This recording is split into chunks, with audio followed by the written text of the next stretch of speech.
हरियाणा में शहरी सरकार का चुनावी बिगुल बज चुका है। स्टेट इलेक्शन कमीशन को राज्य सरकार से हरी झंडी मिलते ही चुनाव की उल्टी गिनती अब शुरू हो गई है। मतलब पंचकुला, अंबाला और सोनीपत नगर निगमों समेत 7 निकायों में जल्द ही चुनाव होने वाले हैं। मार्च के आखिरी हफ्ते या फिर अप्रैल के पहले 15 दिन में चुनाव तय माने जा रहे हैं और यहीं से साफ होगा कि आखिर शहर की सरकार का सरताज कौन होने वाला है। नमस्कार, आपके साथ में प्रतिमा दत्ता। हरियाणा सरकार ने शहरी निकाय चुनाव करवाने के लिए राज्य चुनाव आयोग को औपचारिक मंजूरी दे दी है। इन निकायों का कार्यकाल पहले ही पूरा हो चुका है और अब मंजूरी मिलते ही चुनावी कार्यक्रम और आचार संहिता का रास्ता भी साफ हो गया है। यानी कि आने वाले कुछ ही दिनों में हरियाणा की शहरी सरकारें चुनावी मोड में नजर आएंगी। चलिए आपको डिटेल में जानकारी देते हैं कहां-कहां चुनाव होना है। पंचकुला, सोनीपत और अंबाला में मेयर और पार्षदों के लिए चुनाव होंगे। सबसे पहले पंचकुला का कार्यकाल 4 जनवरी 2026 को खत्म हुआ। दूसरा, सोनीपत नगर निगम का कार्यकाल 12 जनवरी 2026 को खत्म हो चुका है।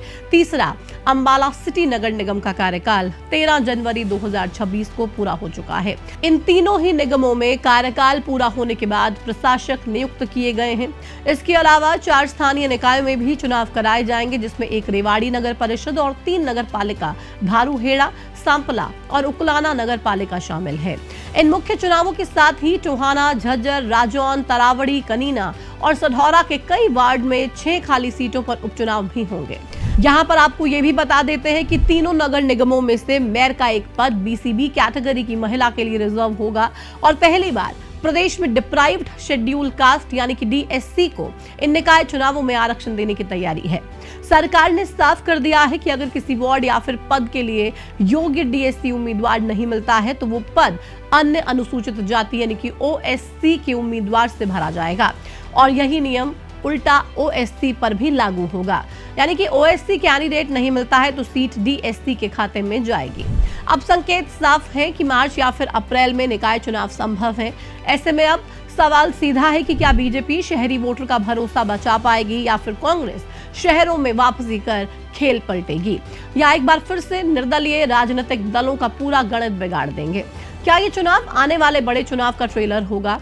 पार्टियां नगर निकाय चुनाव के लिए कितनी तैयार हैं और क्या चुनौतियां पार्टियों के लिए रहने वाली हैं? आज की इस वीडियो में इन्हीं सवालों पर बात होगी। हरियाणा की शहरी सरकारों का काउंटडाउन शुरू हो चुका है। तैयारियों में जुटी बीजेपी मौजूदा सत्ता बचाने की कोशिश में है, जो वर्तमान में तीनों नगर निगमों पर काबिज है। पंचकुला में कुलभूषण गोयल मेयर हैं, अंबाला में शैलजा सचदेवा और सोनीपत में राजीव जैन मेयर हैं। इन सीटों पर अपनी जीत दोहराने के लिए बीजेपी कोर ग्रुप की मीटिंग में चर्चा कर चुकी है। इस बैठक में सीएम नायब सिंह सैनी, केंद्रीय मंत्री मनोहर लाल और प्रदेश अध्यक्ष मोहन लाल बड़ौली ने निकाय चुनाव पर रोड मैप तैयार कर लिया है। पार्टी जल्द ही इन चुनावों के लिए प्रभारी और सह प्रभारी नियुक्त करने वाली है।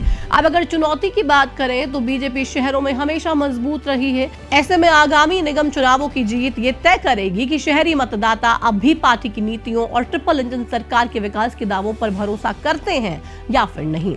इन दावों में डीएससी को 10% आरक्षण भी बीजेपी का एक बड़ा राजनीतिक दाव है, लेकिन यहाँ ये चुनौती है कि क्या बीजेपी इस दाव से दलित वोट बैंक को साध पाएगी। इस चुनाव में विपक्ष के वोट चोरी नैरेटिव को कमजोर करना भी बीजेपी के सामने एक चुनौती माना जा रहा है। वहीं कांग्रेस ने राज्य स्तर पर चुनाव समिति का गठन कर अपनी एकता को दिखाना शुरू कर दिया है। कांग्रेस इस मौके को अपनी राजनीतिक वापसी के तौर पर देख रही है। प्रदेश अध्यक्ष राव नरेंद्र के नेतृत्व में कांग्रेस ने एक राज्य स्तरीय चुनावी समिति का गठन किया। वहीं संगठन सृजन अभियान के तहत हरियाणा कांग्रेस ने 33 में से 20 जिलों में कार्यकारी कमेटियों का विस्तार पूरा कर लिया है। जिला अध्यक्षों को ट्रेनिंग देकर जमीनी स्तर पर कार्यकर्ताओं को उद्धार देने का काम है। लेकिन यहाँ कांग्रेस के लिए एकजुटता की कमी सबसे बड़ी चुनौती है, क्योंकि हाल ही में निकाय चुनाव को लेकर बनी कमेटी में कांग्रेस की गुटबाजी खुलकर सामने आई थी, जिसमें कुमारी शैलजा और रणदीप सुरजेवाला को जगह नहीं दी गई थी। वहीं लंबे वक्त के बाद कांग्रेस निकाय चुनाव में सीधे सिंबल पर उतरने जा रही है, जो कि संगठन के आधार को परखने की बड़ी परीक्षा होगी। इसके अलावा हरियाणा सरकार द्वारा लागू 10% डीएससी रिजर्वेशन भी दलित वोटों का समीकरण बिगाड़ सकता है। यहाँ पे कांग्रेस के लिए अपने पुराने दलित वोट बैंक को एकजुट रखना एक चुनौती होगा और लंबे वक्त के बाद कांग्रेस का संगठन विस्तार होना भी एक चैलेंज साबित हो सकता है, क्योंकि नए लोगों के लिए जनता के बीच में पकड़ बनाने का ये पहला बड़ा मंच होगा। वहीं दूसरी पार्टियों ने भी अभी तक अपने पत्ते इसको लेकर नहीं खोले हैं। ऐसे में फिलहाल मुकाबला बीजेपी बनाम कांग्रेस ही है। लेकिन साफ तौर पे जिस भी पार्टी की सरकार होती है, लोग प्रेफर करते हैं कि उसी के साथ में वो जाएं, ताकि जो काम है विकास के वो आसानी से हो पाए। बीजेपी और कांग्रेस पहले ही तीनों नगर निगमों के चुनाव सिंबल पर लड़ने की घोषणा कर चुकी है। बीजेपी तो अमूमन तमाम चुनाव अपने सिंबल पर ही लड़ती आई है, लेकिन कांग्रेस हर बार संशय में रहती है और ये कहते हैं कि हम सिंबल पर नहीं लड़ते, ये छोटे चुनाव हैं। लेकिन इस बार कांग्रेस को भी शायद ये समझ में आ गया है कि सिंबल को मजबूती तभी मिलेगी जब सिंबल का इस्तेमाल आप करेंगे और सिंबल के बैनर तले ही चुनाव लड़ेंगे। कुल मिलाकर देखा जाए तो कांग्रेस के लिए बड़ी चुनौती है, क्योंकि पिछले निकाय चुनाव में कांग्रेस को पूरी तरह से हार का सामना करना पड़ा था। साल 2025 के निकाय चुनाव पर नजर डालें तो बीजेपी की एक तरफा आंधी चली थी और कांग्रेस का खाता भी नहीं खुला था। नगर निकाय चुनाव में बीजेपी ने 10 में से 9 नगर निगमों में जीत दर्ज की थी। बीजेपी के मेयर उम्मीदवार पानीपत, हिसार, करनाल, अंबाला, रोहतक, सोनीपत, फरीदाबाद, गुरुग्राम, यमुनानगर नगर निगम में जीते थे। वहीं मानेसर नगर निगम में निर्दलीय उम्मीदवार डॉक्टर इंद्रजीत यादव ने जीत हासिल की थी और इन नतीजों में कांग्रेस का सूपड़ा साफ हो गया था।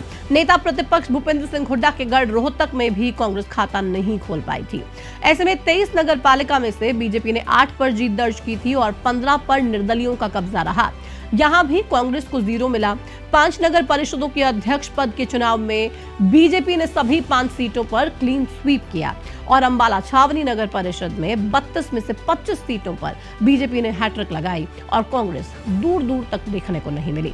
बहरहाल अब ये देखना दिलचस्प होगा कि इस बार शहरी सरकार पर किसका कब्जा होगा। बीजेपी के सामने चुनौती साफ है, क्या वो शहरी वोटर का भरोसा बरकरार रख पाएगी? तो वहीं कांग्रेस के लिए अपनी खोई हुई सियासी जमीन वापस पाने का ये एक इम्तिहान है और आम आदमी पार्टी और इनेलो, जेजेपी जैसे दल अपनी मौजूदगी दर्ज कराने की कोशिशों में तो जाहिर सी बात है रहेंगे।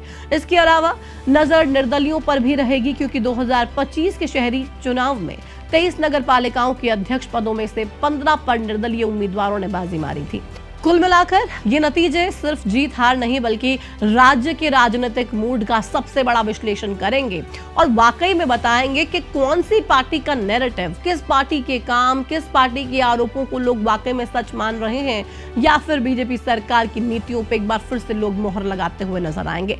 तमाम ऐसे सवाल हैं जिनके जवाब तो हमें फिलहाल बाद में ही मिल पाएंगे, लेकिन आप क्या सोच रहे हैं और आपको क्या लग रहा है, शहर की सरकार में दबदबा किसका देखने को मिलेगा और क्या बीजेपी जब ग्राउंड पर जाएगी, तीसरी बार लगातार हरियाणा में सरकार बनाई है, उस रिपोर्ट कार्ड के साथ जब ग्राउंड में दोबारा जाएगी तो इम्तिहान में पास होगी या फिर कांग्रेस या कोई और अन्य राजनीतिक दल बीजेपी को कड़ी टक्कर देगा? अपनी राय कमेंट सेक्शन में हमारे साथ जरूर साझा कीजिए। इस वीडियो में फिलहाल इतना ही। नमस्कार।